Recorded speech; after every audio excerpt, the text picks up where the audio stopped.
এখানে আমার চা রেডি হয়ে গেল, আর আমি দুধটাকেও গরম করে নিয়েছি। এই যে আমার চা, দুটো বিস্কুট নিয়ে নিয়েছি।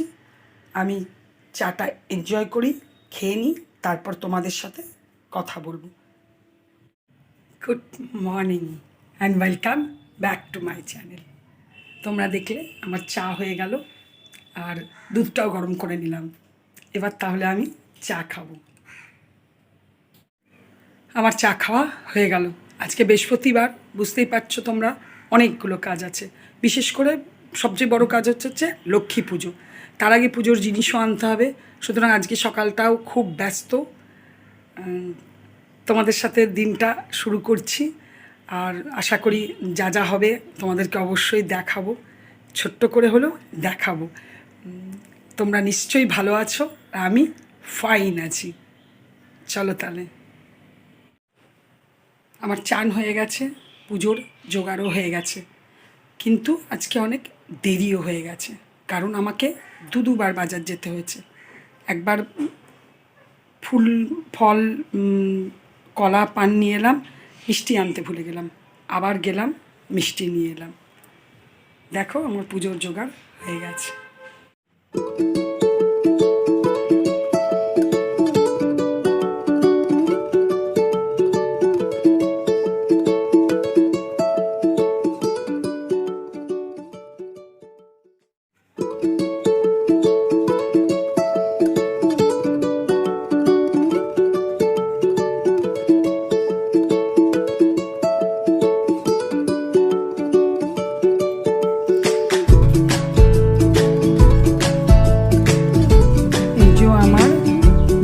গোপাল সোনা দেখো। তোমরা দেখলে আমার পুজো হয়ে গেল, টিফিন খাওয়া হয়ে গেছে। টিফিন বলতে আমি সেরকম কোনো টিফিন আজকে খাইনি, কারণ অনেক বেলা হয়ে গেছে। ফল প্রসাদ টসাদ টুকটাক এসব খেয়ে নিয়েছি। আর আজকে ঘোষবাবু ভাত খেয়েছিল, মাছ ছিল ফ্রিজে, মাছের ঝোল, ভাত খেয়ে গেল। সেই জন্য আমি আজকে আর নিজের টিফিন করিনি। তাহলে আজকে রান্না দেখো কি করছি।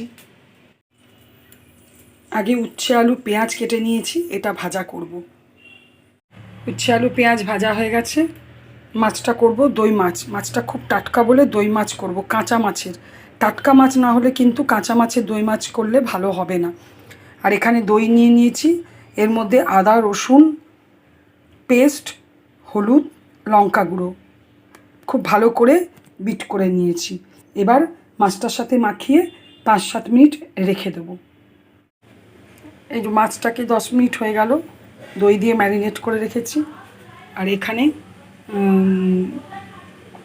তেলের মধ্যে তেজপাতা, গোটা গরম মশলা, জিরে ফোড়ন দিয়েছি। এবার দিয়ে দেবো পেঁয়াজ। এইটাতে পেঁয়াজ বাটাও দেওয়া যায় এই রান্নাটাতে, কিন্তু আমার কাছে পেঁয়াজ বাটা এখন নেই বলে পেঁয়াজ কুচো দিয়েই করে দিচ্ছি। পেঁয়াজটা লাল করে ভাজা হয়ে গেছে, এরপর এর মধ্যে দিয়ে দেবো মাছটা।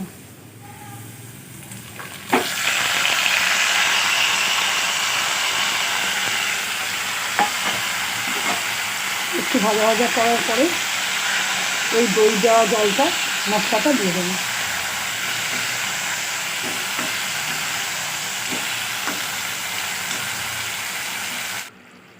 এরপরে দই দেওয়া মশলাটা দিয়ে দিয়েছি, আর একটু জল দিয়ে দিয়েছি। এরপর একটা চাপা ঢাকা দিয়ে দেবো মাছটা সেদ্ধ হওয়া অবধি। এই যে আমার দই মাছ রেডি হয়ে গেছে, খুব সুন্দর মাছটা সেদ্ধও হয়ে গেছে। এই হচ্ছে আজকে আমার লাঞ্চ। একটু আলু সেদ্ধ, কাঁচা পেঁয়াজ আর কাঁচা লঙ্কা দিয়ে মেখে নিয়েছি। আর এই যে দেখেছো মাছ বানিয়েছি। আর কালকে তরকারি আর ডাল আছে, কিন্তু ওইগুলো আমি কোনোটাই খাবো না, আমি জাস্ট এই দিয়েই খেয়ে নেব। Good evening. এখন বাজে 6:45। এই জাস্ট আমার সন্ধে দেওয়া হলো। তারপর ভাবলাম তোমাদের সাথে একটু কথা বলি। এবার চা বসিয়েছি, চাটা খাবো। খেয়ে এইখানে আমার এখানটাতে একটু পাইচারি করি, একটু হাঁটি 10-15 মিনিটের মতো, বা কখনো আধা ঘন্টা হাঁটি। তারপরে যাব একটু উপরে। উপরে মানে বাড়িওয়ালার বাড়ি। কারণ ওরা অনেকক্ষণ ধরেই ডাকছে যে ওই টেস্ট যেটা আমরা ট্রেনিং নিলাম তার যে বইটার মধ্যে যে মক পেপার টেস্টগুলো যেগুলো আছে, মক টেস্টগুলো, সেগুলো প্র্যাকটিস করার জন্য। আমি তো পড়াশোনাও করি না আর কিছুই করি না, ওই চলছে।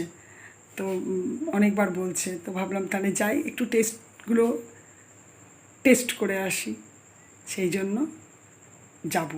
ভাবলাম তোমাদের সাথে তার আগে একটু কথা বলে নিই আর চাটাও খেয়ে নিই। আবার অনেকক্ষণ পর তোমাদের সাথে কথা হচ্ছে। আমি ওখান থেকে চলে আসার পর ট্রেন ওই বললাম না মক টেস্টের পেপারগুলো সলভ করতে যাচ্ছি, ওখান থেকে এলাম, এসে আমার জন্য শুধু দুটো রুটি করলাম। ঘোষবাবু দিনের যা ছিল মাছ তরকারি ডাল সেই দিয়ে ভাত খেলো। তারপরে খাওয়ার পরে রান্নাঘর টান্নাঘর সব পরিষ্কার করলাম, আরও টুকটাক অনেকগুলো কাজ করলাম। চলো দেখাচ্ছি তোমাদের কি কি করেছি। এই দেখো কতগুলো বাসন ছিল, ধুয়ে নিলাম এই যে। আর এই যে সুন্দর করে একটু গ্যাসটা পরিষ্কার করলাম। গ্যাসটা যদি সুন্দর করে রাতে পরিষ্কার করে রাখি না, তাহলে সকালবেলায় ঘুম থেকে উঠে বেশ দেখলে মনটা ভালো লাগে। আর গ্যাসটা যদি নোংরা হয়ে থাকে তাহলে সত্যি কিচ্ছু ভালো লাগে না, ঘুম থেকে উঠেই মুডটা একদম গরম হয়ে যায়। তারপর সকালে কিছু কেচেছিলাম, সেগুলো সব তুলে রেখে দিয়ে চলে গেছিলাম। এসে রাত্রেবেলায় এসে এগুলোকে সব ভাঁজ করলাম। সকালবেলায় আজকে এই দেখো একটা জিনিস, সেটা হচ্ছে গম। গমটা ধুয়েছিলাম।